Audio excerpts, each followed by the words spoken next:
My name is Mike Strauss. I'm a professor of physics at the University of Oklahoma. I'm an experimental particle physicist. I study the smallest structure of the universe, the forces and fields and particles that make up the structure of the universe. I grew up in a home where I was taught many things were true about the Bible. It was a Christian home. I went to church on a regular basis, but I love science. And as I went to school, went to college, I eventually decided to get a degree in physics, where I graduated with a PhD from the UCLA. During this time, I began to wrestle with the apparent conflict between science, the things I was learning about the structure and origin of the universe, and the things I had been taught as a Christian about what the Bible said.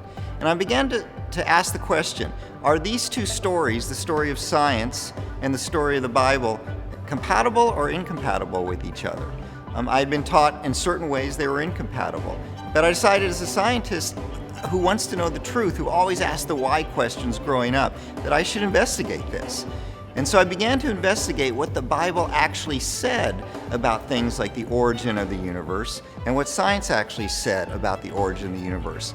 And I found that rather than those two being incompatible, there was great agreement and compatibility. And it got me super excited about the subject because I saw that the truth that I was learning about God in the Bible agreed with the truth that I learned about the Creator in the universe.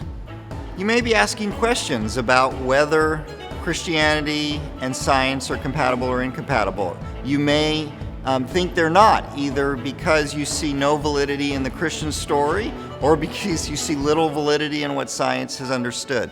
And if so, I invite you to come join the dialogue. Come hear what I have to say about some of these issues. If you're only hearing one side of a story, you're not being educated, you're being indoctrinated.